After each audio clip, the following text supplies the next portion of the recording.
Olá, assombrados, eu sou a Ana Paula e vou contar um relato para vocês neste tipo ao vivo de hoje. Tudo bem? Eu espero que sim, que esteja tudo bem. Já vou pedindo para você deixar o like no vídeo, não se esqueça da Loja Assombrada e se ainda não é inscrito, se inscreva no canal. Combinado? Então vamos para o relato de hoje, que é um relato longo, um relato longo, e ele não tem título. Na verdade, ele não tem título e eu vou aqui conhecer o relato junto com vocês. Então, eu dei o título aqui de Minha História Assombrada. Ok? Então, vamos para o relato. Olá! Primeiramente, gostaria de parabenizar o canal pela longevidade e sucesso. Muito obrigada.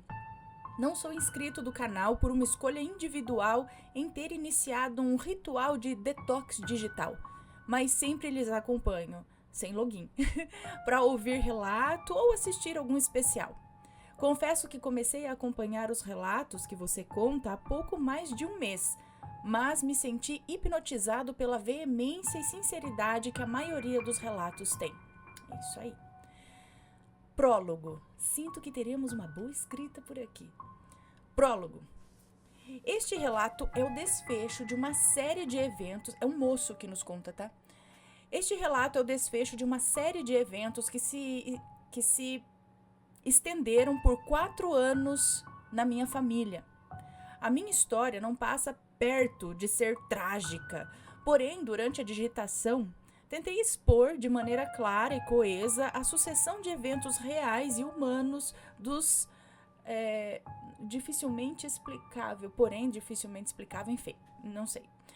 Há um hiato entre os eventos que vou relatar e aos que tenho vivido nos dias de hoje. Para não me perder, primeiro conto o que vivi na adolescência e depois, se tudo se concretizar, trago-lhes a continuação da minha história. Uma observação, eu espero que entendam que eu não agia de maneira desrespeitosa, mas sim com ignorância. Hoje eu tenho outra visão dos fatos que ocorreram na minha vida e apesar de não conseguir explicar alguns, eu não consigo acreditar em parte das minhas experiências, como também não sei como explicar.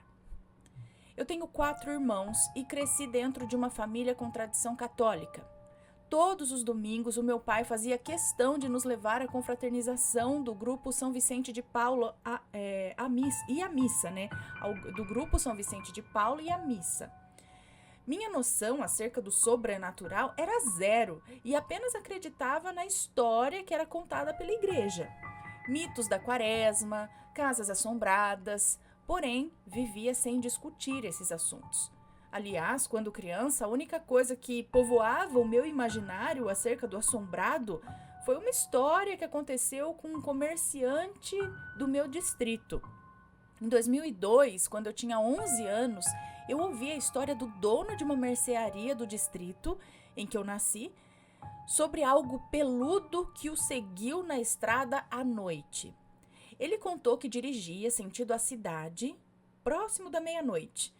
Depois de mais um dia de trabalho, né? E quando chegou em determinado ponto, percebeu que havia algo peludo que o seguia de maneira alucinada. Depois de alguns metros, já bastante acelerado, ele olhou pelo retrovisor e notou que a criatura havia sumido. Após alguns minutos, sentiu como se algo o acompanhasse. Então, em um relance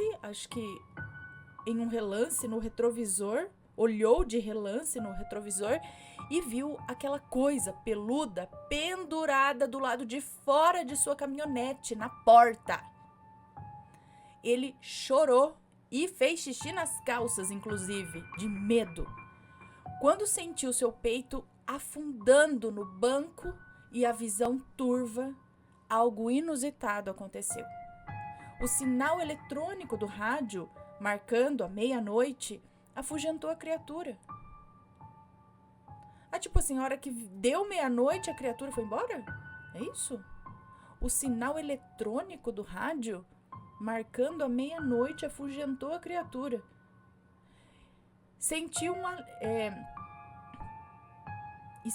Acho que sentiu um alívio de poder voltar para casa intacto e poder abraçar a esposa.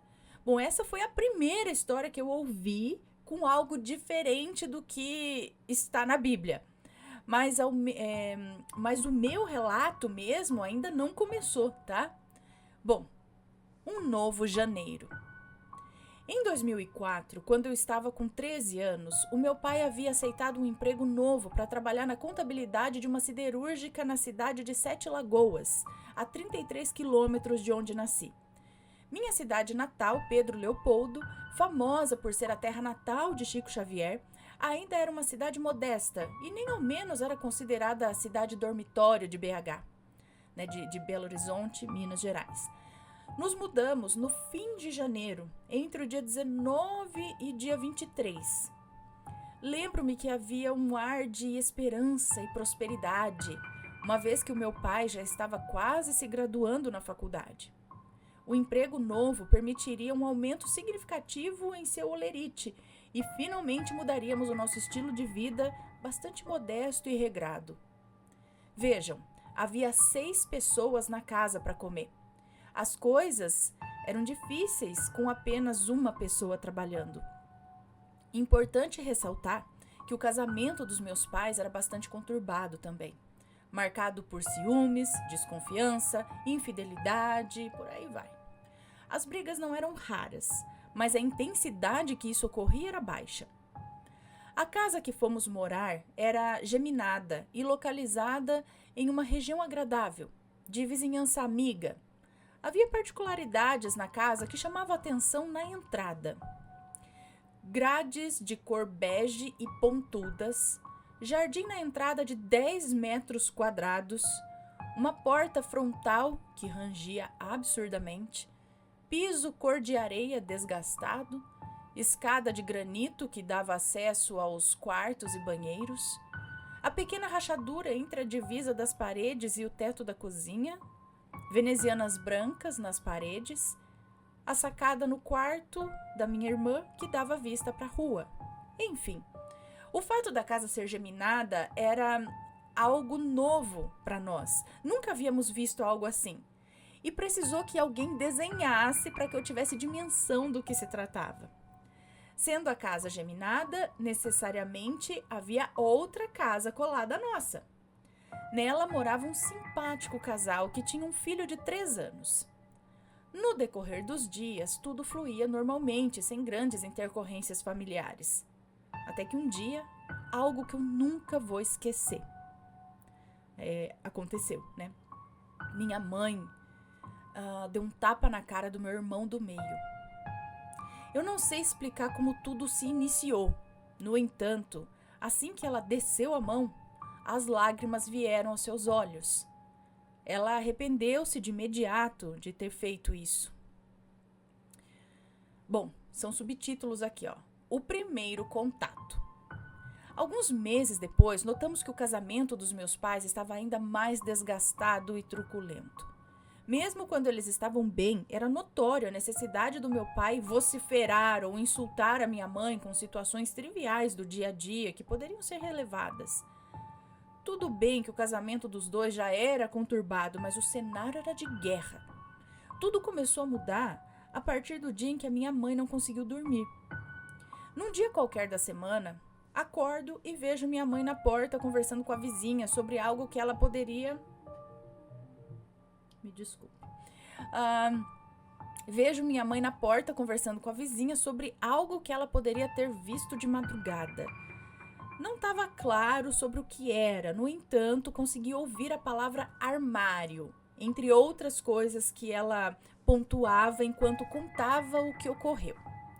Como minha mãe sempre foi debochada, ficava difícil, né? E é difícil até hoje levá-la a sério. Perguntei o que ela havia visto e ela me puniu com uma grosseria gratuita pela curiosidade.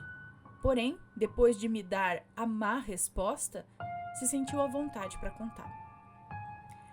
Eu não consegui dormir essa noite. Eu vi uma mulher andando pelo quarto e entrando no guarda-roupas. Concluiu sem demonstrar qualquer medo.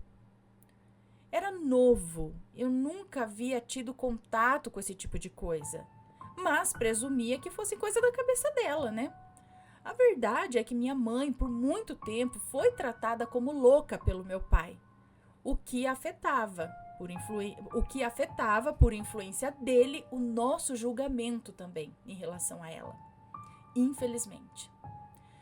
Bom, a vida transcorreu de maneira normal por alguns meses. Só um minutinho, deixa eu só ver uma coisa aqui, pessoal.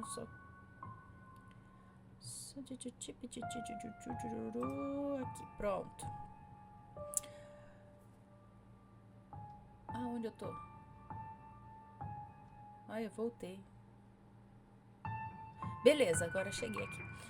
Doutrinados por Chico.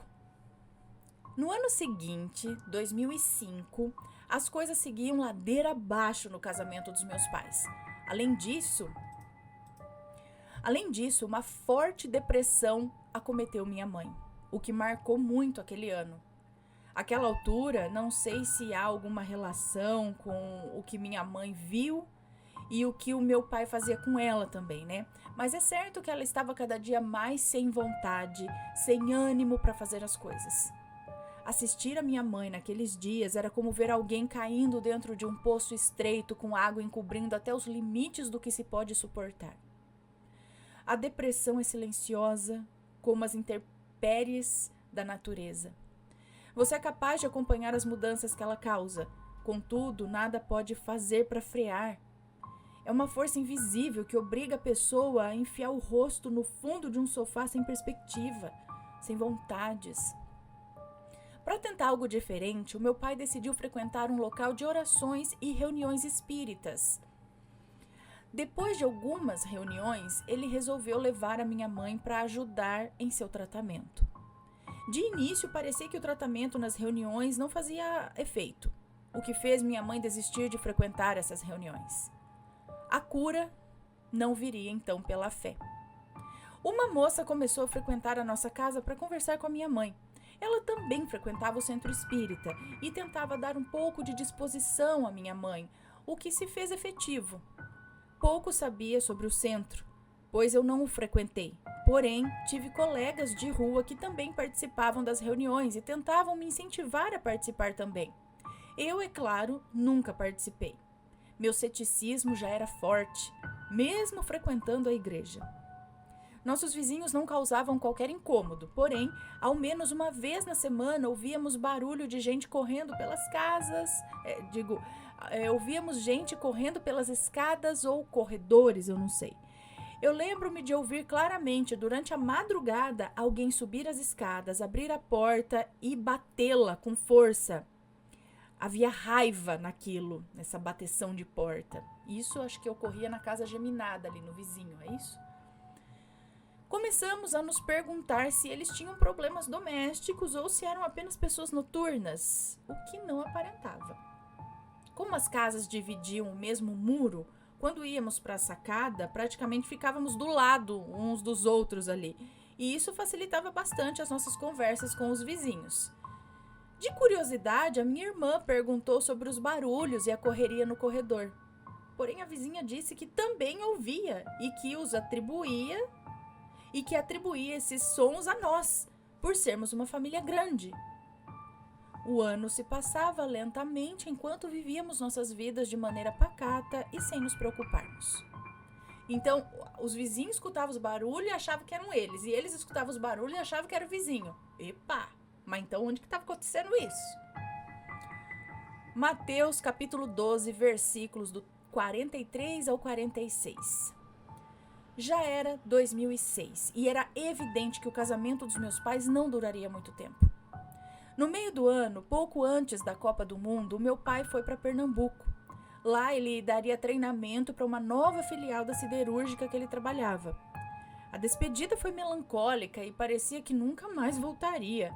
Na verdade, a memória mais vívida que eu tenho sobre essa viagem vem de um tacho de carne na gordura, como se conservava antigamente, sabe? Que ele preparou.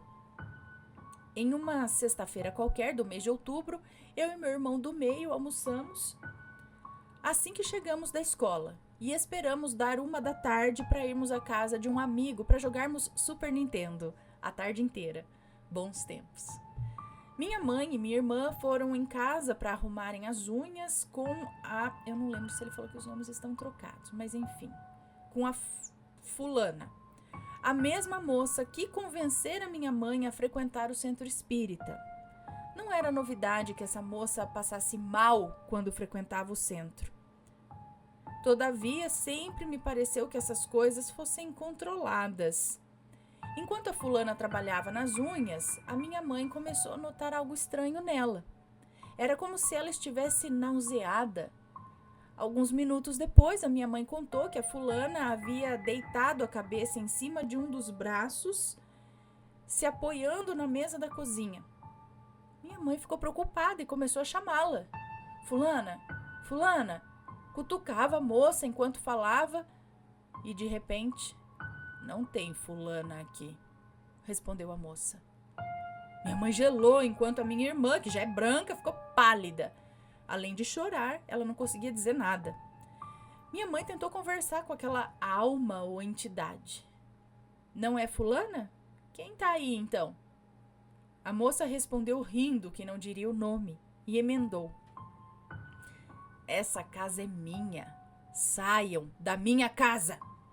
Exclamava a moça que havia sido dominada pelo espírito obsessor. Eu acho que é assim que se chama, né? Bom, a minha mãe percebeu que não havia muito o que fazer, então resolveu rezar para a moça.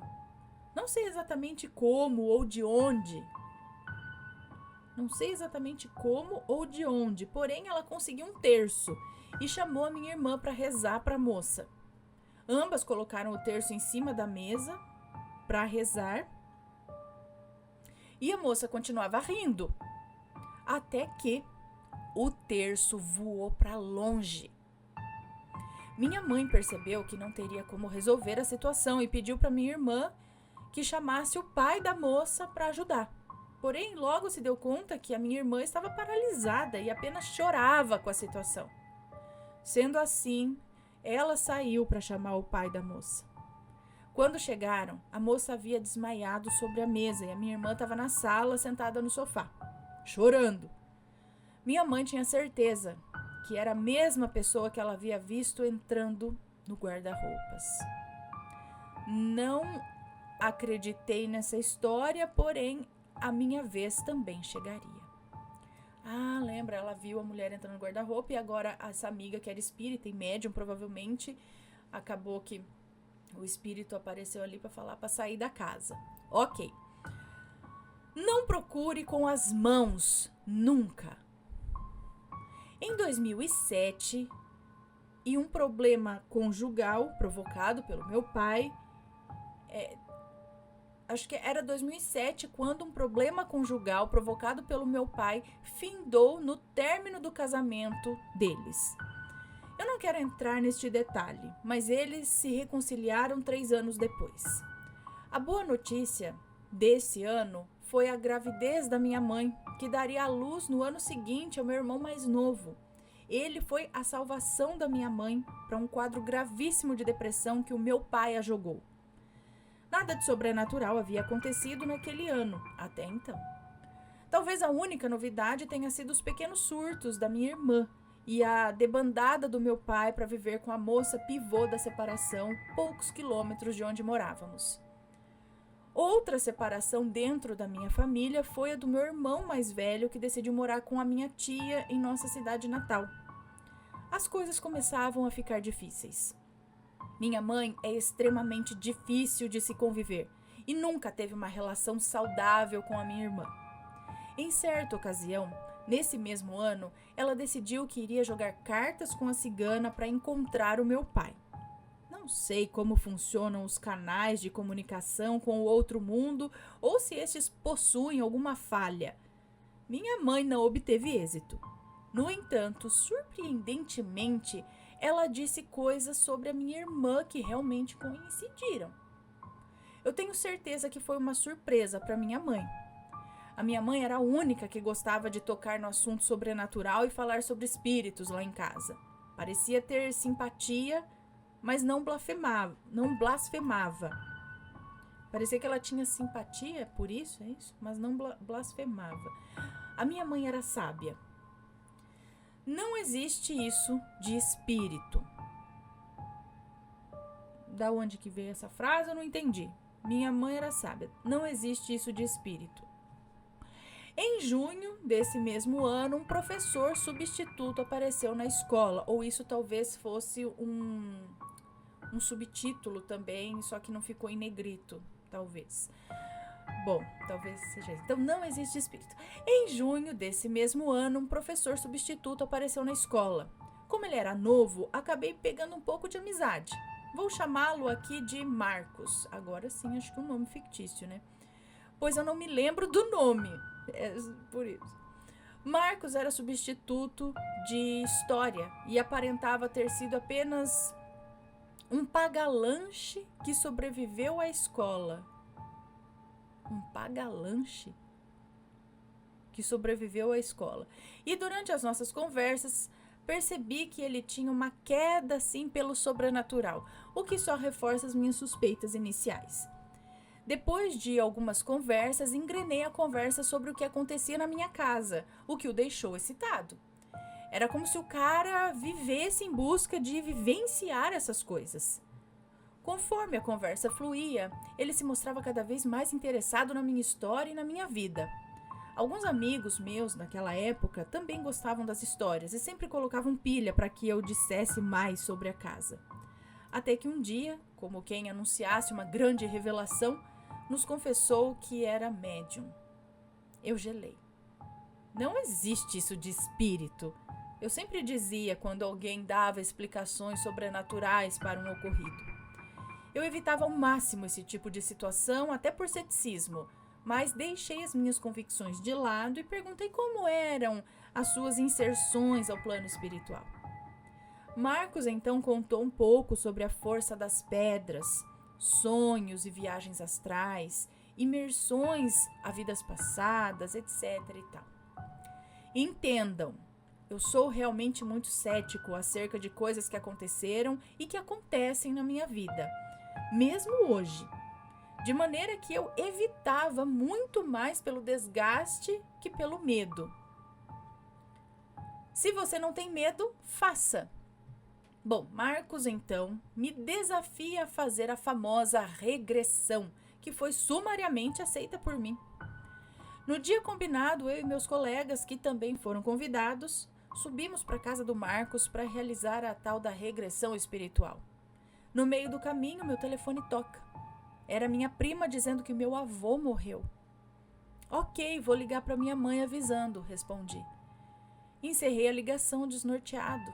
Meu avô era uma figura ímpar, alegre, divertida. Morreu aos 75 anos, com o profundo desgosto de ter um dos filhos preso. Sigamos. Ligo para minha mãe avisando que fica Ligo para minha mãe avisando e ela fica muda ao saber da notícia. Como faríamos para contatar o meu pai? Onde estava ele naquele momento de fragilidade familiar? Claro que alguém conseguiria avisá-lo, mas era humilhante não poder fazê-lo. Estava com dúvida se deveria prosseguir com aquela experiência espiritual que parecia de mau gosto àquela altura, né? E se essa coisa de espírito existir de verdade e o meu avô aparecer? Pensei nisso. Bom, já estava perto da casa do Marcos, então decidi continuar. Quando chegamos na casa, notei que todas as coisas eram bem organizadas, alinhadas. Havia uma estante cheia de coisas místicas relacionadas ao candomblé.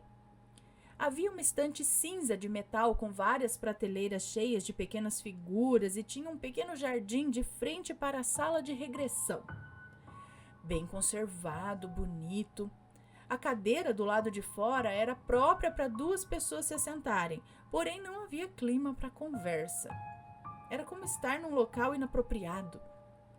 Os minutos se passavam e a gente apenas queria entrar e encerrar todo o processo. Até que enfim o Marcos sai da sala. Resultado esperado? Eu e meus 2 colegas conversamos com o Marcos antes da sessão espírita. Sessão espírita ou sessão de regressão, né? Enquanto conversávamos em busca de orientações, ele dizia que sua namorada era um espírito reencarnado devota de Iemanjá. Ou era mesmo a própria Iemanjá, eu não sei. Antes de começar, ele avisou que entraria no quarto e quando voltasse já não seria mais ele. Ele chamou meu colega, que ficou por uns 40 minutos na sala. Quando saiu, disse que esperaria na rua até que nossa consulta acabasse. Logo após, entra o meu outro colega e repete o procedimento. Eu fui o último a entrar. Quando ele me chamou, notei que realmente o semblante havia mudado. Marcos apresentava um misto de transe com bruxismo biológico mesmo. Assim que entrei, fiz um cumprimento com a cabeça e notei que não havia reciprocidade e pensei, ele deve estar fingindo. E me sentei na cadeira. A única coisa que eu ouvi do Marcos foi o pedido para que me deitasse, que prontamente atendi. Quando se iniciou, ele fez uma oração e colocou pedra por todo o meu corpo. Talvez estivesse abrindo algum caminho espiritual. O ritual era repetitivo e sinceramente chato. Acabei até dormindo. Ao acordar, o processo havia terminado e Marcos me entregou uma carta psicografada. Fiquei feliz. Talvez fosse resposta para tudo aquilo que estava vivendo e experienciando dentro da minha própria casa com os meus familiares. Enquanto íamos embora, trocamos impressões sobre o que cada um sentiu dentro da sala. E contei para eles que não fiquei à vontade, que eu dormi durante a sessão e não regredi. Eu não me vi, eu não me reconectei, nada. No caminho da volta, eu comecei a ler a carta, bem legível, por sinal. E a única certeza que tive era da não mediunidade do cara. Lembro-me pouco da carta, mas ela me incentivava a continuar a busca pelo espiritismo e que meu espírito protetor sempre estaria comigo. Se eu acreditei? Em nenhuma vírgula. Me desculpem, mas era tão genérica que não era digna de ficar na minha carteira. Mas por algum motivo eu não consegui jogá-la fora. A verdade é que essa mesma carta ficaria comigo por mais 3 anos. Começo a acreditar. No fim do 2º semestre, o professor de física nos preparou um trabalho que deveria ser feito no parque, ao qual fui com alguns colegas de escola e o professor substituto. Eu não lembro quem o convidou para ir. Porém, antes de irmos, o Marcos pediu para conhecer a casa onde eu morava. E depois de reunidos, passamos então em casa para o cidadão poder sentir as vibrações ou qualquer coisa do tipo que lhe fosse interessante, e ele foi direto para a cozinha. Após entrar na casa, eu contei para o Marcos a história da fulana e de algumas sensações estranhas que tinha dentro da casa. Talvez você não tenha se atentado, mas lá no começo do relato eu mencionei que havia rachaduras da cozinha que ficavam entre o teto e a parede da janela. Saímos. Ele se sentiu mal e resolveu não ir ao parque, mas disse que seria bom orar, pedindo a Deus que intervisse pela alma que ali estava. Ele passou bastante credibilidade esse dia e eu me senti mal por ter duvidado de sua mediunidade. As coisas podem ter alguma ordem lógica, mas coincidências têm algum limite para acontecer. Eu era cético e não cego. Ele achou melhor não ir conosco e preferiu voltar para sua casa. Foi a última vez que eu o vi. Eu abandonaria o meu ceticismo e revisaria os meus conceitos acerca do que pode existir além deste plano a partir do evento seguinte. Mais uma vez, peço que relevem a minha descrença, que muito mais tem a ver com a idade, com a imaturidade, que com um desrespeito. Discípulo de São Tomé. 2008 foi o último ano que moramos na casa. Havia restado na casa eu, meu irmão do meio, minha irmã, que já se programava para sair de casa, e minha mãe grávida. Não demorou para minha irmã tocar o barco, mas antes disso, o último acontecimento que mudou a minha vida ainda estava por vir. Nasci em meados dos anos 90 e a TV era algo que tratávamos como um parente próximo. Uma das programações da semana era assistir a Tela Quente, que sempre trazia filmes bons às noites de segunda. No dia em questão, assistíamos algum filme na sala. Mas quando que isso aconteceu? Em 2008, é isso? Ele disse que nasceu nos anos 90, então gostava dessas coisas. Mas em 2008, ele tinha esse costume, gostava disso, é isso? Então, no dia em questão, que acho que é em 2008, assistíamos algum filme na sala. Como já expliquei, os nossos quartos ficavam no segundo andar. Para acessá-los, precisávamos subir uma escada com corrimão que ficava no canto da parede. Na parte de baixo da casa fora construído uma sala, uma cozinha e um banheiro social entre os dois cômodos. Naquela época, o filme começava por volta das 10h30 da noite, ou seja, era preciso estar disposto a dormir um pouco para acordar. Era preciso estar disposto a dormir pouco para acordar cedo no dia seguinte. Enquanto assistíamos, eu, meu irmão e minha irmã ouvimos um barulho na cozinha de gaveta abrindo e talheres sendo revirados. Minha irmã deu uma risada irônica e nervosa, dizendo ai, ai, ai. E junto do meu irmão do meio saiu correndo para os quartos, enquanto que eu fiquei ali sozinho na sala. Comecei a me desafiar. Você não é cético? Você não é o que procura respostas razoáveis? Vai lá e prove que foi o rodo que caiu, que um copo quebrou, que foi o vento que bateu a porta. Me instigava a provar que era tudo fruto da nossa imaginação. Eu era cético. Não acreditava nessas coisas e sempre duvidei da história de ter alguma alma morando na casa. Coloquei meu ceticismo no máximo e fui para a cozinha me certificar que a janela estava aberta e que tudo não passava de um fenômeno explicável. Para o meu desespero, as coisas ocorreram da maneira que havíamos ouvido, sem a mínima possibilidade de ter sido o vento. A janela estava trancada. Que o gato estivesse na cozinha. Nós tínhamos apenas uma cadela. Ou que algo simplesmente tivesse caído por estar mal empilhado. Nada. Era meu primeiro contato com o sobrenatural. Me senti até envergonhado. Entrei na cozinha com determinação e covardia, acendi a luz e dei uma boa olhada nela. Eu sentia meu coração pular pela boca e tive a impressão de sempre estar sendo vigiado enquanto me aproximava. A gaveta havia sido aberta e os talheres foram de fato revirados de maneira violenta. Mas por quem? As evidências e suas relações com a cozinha eram gritantes. Lembra-se que mencionei que a minha mãe havia visto o vulto de uma mulher? O armário de seu quarto ficava em cima, assim, no rumo da trinca da cozinha. Eu observei tudo, ajeitei todas as coisas e me dirigi, envergonhado, para o quarto. Que duvidei por muito tempo que o sobrenatural pudesse existir ou se manifestar de maneira clara. Eu me via num novo dilema espiritual. A volta. O ano seguinte foi o nosso último ano naquela casa. Graças a Deus. Nenhum outro fenômeno sobrenatural havia ocorrido depois da história da gaveta. Todos os meus irmãos haviam seguido um caminho e não moravam mais comigo e a minha mãe grávida. Lembro-me de estar refletindo na última noite que ficamos na casa e de como os 4 anos passavam pela minha mente como os capítulos de um livro de suspense.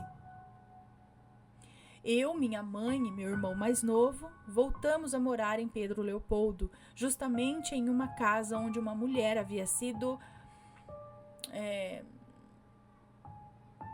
Sua cabeça havia sido separada de seu corpo e havia sido enterrada pelo marido, mas não presenciamos nada naquela casa. Apesar desse evento ter acontecido na casa onde eles foram morar, nunca presenciou nada lá. Olha só. Bom, encerro por aqui, por hora. Aqui encerro estes 4 anos de minha vida e os acontecimentos que se sucederam desde o dia que nos mudamos para 7 Lagoas. Porém, Um ano e meio depois, acabamos nos mudando de volta para a cidade, não para casa. Tive outras experiências que ainda não posso contar, mas tem a ver com a minha vida adulta e de algumas sensações que senti. Porém, a mais sensacional é o que tenho vivido. Ah, tá bom.